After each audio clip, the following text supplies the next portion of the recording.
Hello everybody and welcome back to another episode from GuigLit. Today we'll be continuing our exam success series on how to master GCSE English Language fiction writing on the EDUQAS examination board. Thank you so much from the bottom of my heart to everybody who has subscribed over the past few weeks. GuigLit has gone from strength to strength, and that's all because of you folks. So please make sure to give this video a thumbs up. Also make sure to share it with all your friends and people who just want to learn about books, beards and beyond.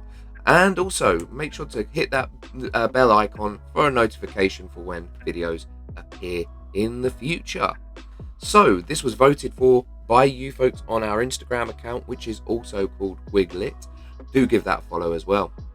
Now, what do you want to do with this video? Right, 3 things here, folks, in terms of how to get the most out of fiction writing. Big task, a lot of marks awarded for it. Now, firstly, take notes on this video, pause it, take it at your own time. I've seen students now who have taken notes on this, okay? It's brilliant to see. Makes this, what I do here, so much more rewarding as a result. Really take notes for future reference. As well, practice. That's practice with an S, as we'd have here in the UK. Okay, the way you perfect fiction writing is not through simply just watching the video itself. It's practicing over and over again. Okay, the more you practice, the better you'll perform. The better you perform, the better your grade will be and your mastery of what is a very large task. And lastly, repeat. Okay, repeat those practices. Watch this video again, watch it over and over again until you've got a full understanding here of how to get the best grade possible with fiction writing. So the key facts for this particular examination, and these are the things you need to know before you do this in the summer. First of all, you answer one question. However, it gives you 4 choices. Okay, we will be looking at those 4 choices in more detail in just a moment. 40 marks are awarded. Okay, about 20% of all the marks afforded on English language are in this task.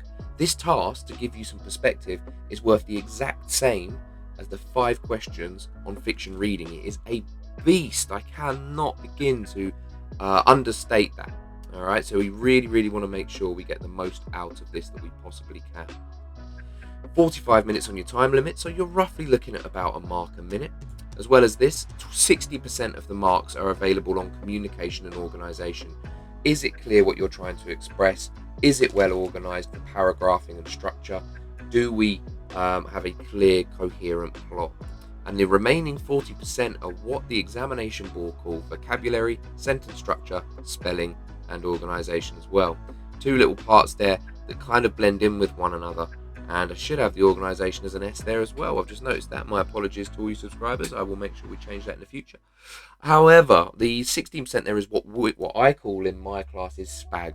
Okay, it's that sense of it. Okay, it's the grammatical aspects rather than the overall structural aspects. Hence those little discerning differences in organisation. A good piece is roughly 1.5 to 2 sides long. Now, most of you will be handwriting this, so it's slightly different. However, I've marked hundreds of these by now, and what I've noticed in all my experience is the best pieces are roughly that long. Okay, so you're kind of looking at that sort of length in terms of quality. So with this, the 4 choices you get, okay, you'll pick one of these to do. You'd either be a kind of open, kind of generic title like The Holiday or The Choice. You will then have an option like a front-ended task I call, so write a story that begins with, so you have a sentence to begin your work with and steer your plot and your narrative. A back-ended task, so you have a write a story that ends with, which means that you have to gear yourself and channel your plot towards that one. And an anecdote or experience-based title, so write about a time when. Okay, generally that sort of experience-based task. You pick one, okay? It all really depends on what your strengths are, what you feel most confident in doing. They're all worth 40 marks and none of them are trick titles. So it really depends on what works best for you. In my personal experience, I encourage people to go for the open title more personally, just because I feel it's more accessible. Okay, I often in my experience have read fairly weak back-ended tasks because it feels like people are trying to push their plot towards something.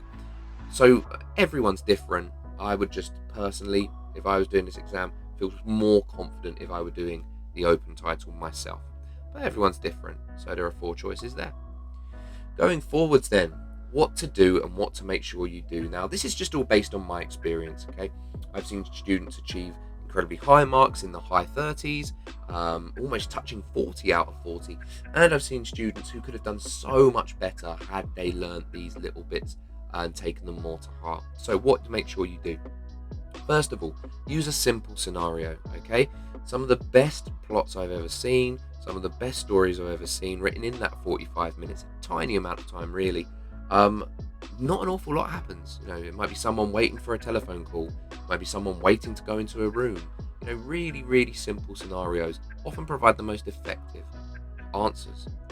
As well as this, start with a sentence that grabs the attention, okay? Something that is a little open-ended, maybe a little mysterious, something that has a sense of immediate pace and energy behind it. I call this the rule of ones. A good plot will generally conform to this. You have kind of one main character, one adversary or minor character that kind of focuses on the plot as well. It could be a parent figure, teacher figure, it could be a sibling. One setting, so don't go beyond different settings and different places. You have 45 minutes, folks. You really don't have a lot of time in which to play around with this. And kind of one issue or problem to resolve. Someone may have lost their wallet. Someone finds a wallet in a park. What do they do with it? Little kind of plots like that, really simplistic, but they resonate and they feel real. They're much better than some of the points I'll show on the following slide. Make it feel realistic, as I just said. It should feel like something that the best pieces I've ever read kind of have that sense of something that is guided by emotions, but they feel realistic in that sense. It doesn't have to be like a biography necessarily. It doesn't have to be something you've experienced, but something that can resonate with people. Like I said, someone who's lost something, someone trying to find something, someone trying to conquer their nerves and fears, for example, over what could be a very simple point or idea.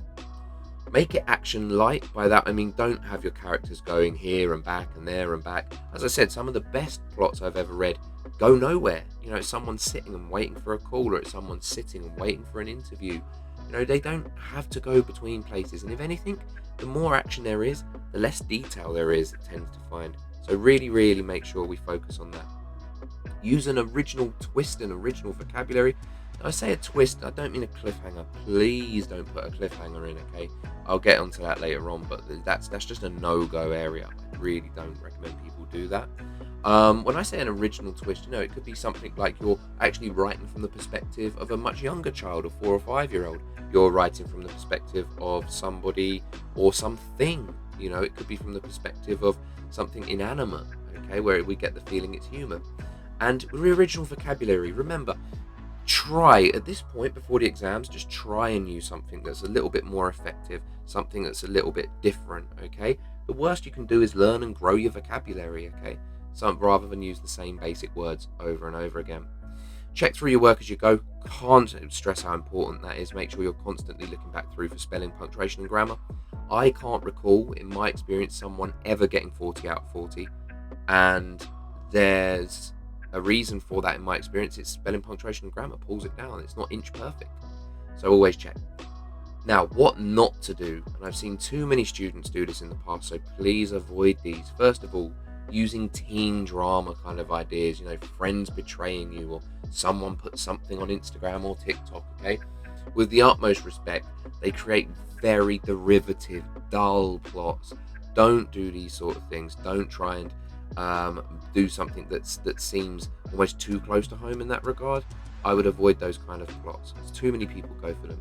As well as this over-the-top scenarios, football or zombies or gangs, leave Fast and the Furious to Vin Diesel and the rest of the cast, okay? What I'm saying here is your plot doesn't have to be that, and so often, the most, how can I best put this, the poorest performing pieces are that, okay? Avoid that. Stick to something that's realistic. Stick to something that resonates, something you may have almost experienced in a way. I find that's much, much more effective. Use lots of action. Now, when I say lots of action, when I say that, I'm talking about emotions, okay? In a previous slide I was saying going here and there. The worst thing to do is use lots of action, okay? So the best stories, as I said, take place in one setting. Use more emotion, okay? The feeling of fear, the feeling of happiness, joy. Showing, not telling, is a really important point. Don't say, I felt bored. Describe how someone would physically reflect that emotion. Really important.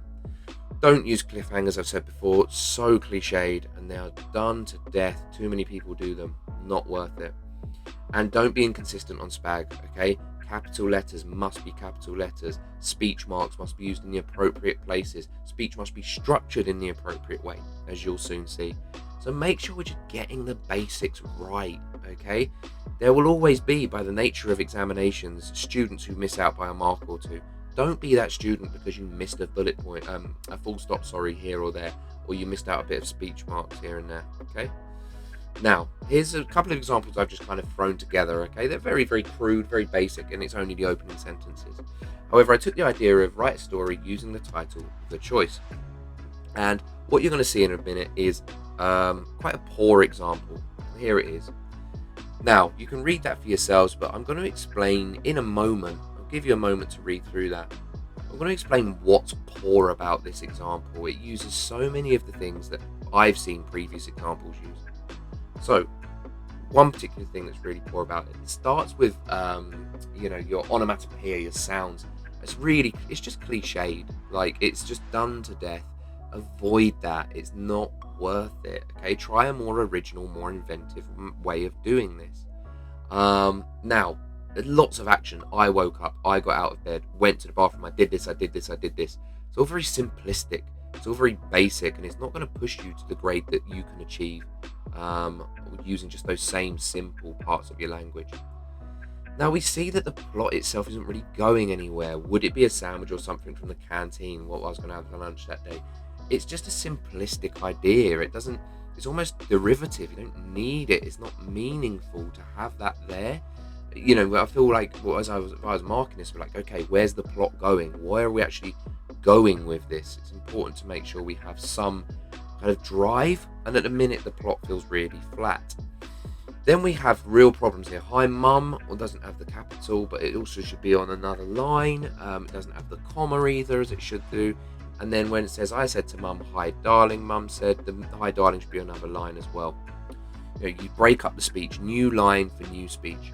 And we have this last bit, I was still tired. Don't just say the emotion or the feeling, physically describe the feeling or the emotion. Okay, a lot of things that go wrong in that piece. They're just too basic.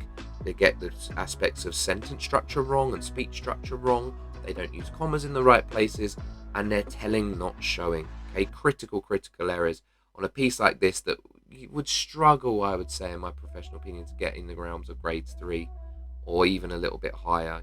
Now, using the exact same idea, however, I've just tried to improve this. I'm not saying it's a grade 9 right now, but you can see where the improvements come from. So, same title, and we go with this. So, the piercing sound of the alarm. Okay, we've got this idea straight away, a very specific aspect. Piercing sound smashed through my fragile sleeping state. Notice this idea that the alarm is almost personified, this idea of it smashing, like it's an active agent. Okay, there's a bit more inventiveness, a bit more originality in this, dragging me into another day. This idea of it physically trying to pull, it's just a bit inventive, and it doesn't take an awful lot to do that. It's just a bit inventive and a bit original. Now, my bleary eyes. Okay, I've not said I'm tired, I've talked about bleary eyes. You can see that someone is tired. Okay, just those little inklings can change and really, really boost your performance and gain you some mastery of this very, very big question. Could make out the sun trying to break through the slate grey sky with little success. Now, I've used a little pathetic fallacy there. Okay, so they're tired, so the weather is a little bit hazy, the weather is a little bit imperfect, just like our character is. So we've got this sense of clear setting, we've got this sense of clear description and quite vivid detail. As I drag one foot in front of the other, so again, we're physically demonstrating this tiredness, this sleepiness, and rather than saying I'm tired. I cut out a lot of those middle bits as well. We don't really need, them doing this, going to the bathroom, brushing their teeth. All these little actions were meaningless, so cut that out. Little did I know that a choice lay in wait for me that day, a choice with huge ramifications. All right, there's two things here.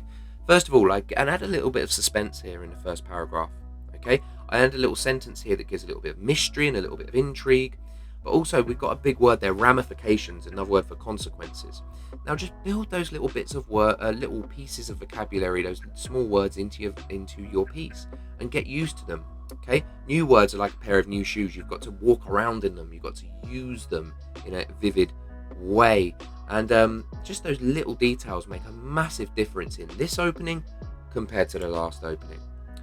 But for now, folks, that is all from GuigLit in today's video. Thank you once again for all of the follows, all the subscribes, and all the shares and the likes. Please feel free to leave a comment if I can answer any questions. I'd be happy to.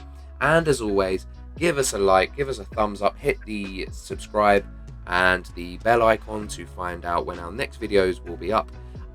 Share this with your friends, subscribe on the YouTube channel, but as well as on Instagram at GuigLit.